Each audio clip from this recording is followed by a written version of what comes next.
Have you ever spent way too much time trying to create the perfect image for your LinkedIn post because everyone swears that the post does better when you tack on an image, but when you finally hit publish, yeah. And here's the truth. Some images will get you lots of engagement, but others are so bad that you'd be better off with no image at all. And I know this because I spent hours researching hundreds of LinkedIn posts across industries. And I did this research because the data I was looking for wasn't out there, and I'm not going to rely on a hunch. Now, when I ran the numbers, it turns out my gut was right about most types of images. But there was one type of image that did way better than I expected, especially when you consider why so many other types of images fail. And we'll get to that. But from a big picture standpoint, my research just might change how you strategize your images. Now, before we get to image rankings, nerd alert. Typically, when you evaluate the success of a post, you calculate the post's engagement rate, which is the number of engagements you get on the post, i.e. reactions, comments, and reposts, relative to the number of impressions, i.e. the number of times your post was seen. And it's easy to calculate this on your own posts because you have all this information. But if you want to evaluate other people's posts, the number of impressions they get on their posts is not public information. So for this research, I found a workaround. I measured the account's number of followers, which is public information. That way, it's not just, ooh, this image got 100 likes, but, ooh, this image got 100 likes from a small account versus a large account, which is a huge difference. So the conclusions I'm drawing here are based on engagements per 1,000 followers. Okay, let's start with the one huge flop. Stock images with a scant 1.7 engagements per 1,000 followers. And it's no wonder. First of all, they look salesy even when they're not even selling anything. And they're so fake. I don't know about you, but I never worked in an office where people high-fived each other in perfect lighting. We were lucky if the printer even worked. And look at these people with their symmetrical faces and their perfect teeth. What is this, a toothpaste commercial? And then I start feeling insecure that I can't be in a toothpaste commercial. Okay, let's move up to meh. And the most meh of them all is something that's near and dear to our hearts, and that's Canva.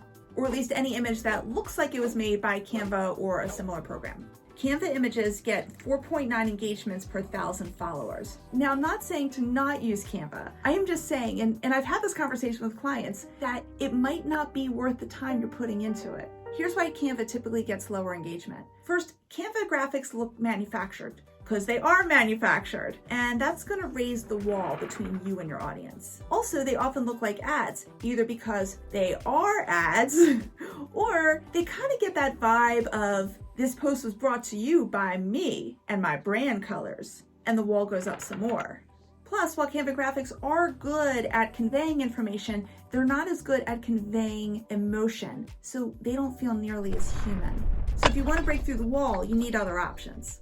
Okay, performing just slightly better are screenshots at 5.1. Screenshots include snapshots from other social media accounts, but more often you'll see Spreadsheet or other app. The good news about screenshots is that they're authentic. The bad news is that they tend to be really busy and lack emotion, because nothing screams engagement like 48 columns in 6-point font. Now let's go to very good, starting with, drumroll please, text only at 9.5. That's right, having just text and no image at all beats out everything we've talked about so far. So unless you absolutely need one of these to tell your story, and you're not willing to do the ones we're about to talk about, just skip an image altogether. Now, before we get to our top two, I have to let you know that how you craft your images and even your posts on LinkedIn is just one part of a complete strategy that you need to grow your business and attract your ideal clients on LinkedIn. So if you want that full picture, everything from profile optimization to engagement to content strategy, I've created a full compilation video, and I lay out the brutal truths about LinkedIn that I have learned in my 10 years of business, and I'll give you a link at the end of this video. Okay, back to images. This next one shocked me. I was sure it was going to be the clear winner, but instead it was the runner-up. Real life images at 9.8. Now, for purposes of this research, real life photos are anything beyond a screenshot that exists in our universe that someone took a photo of.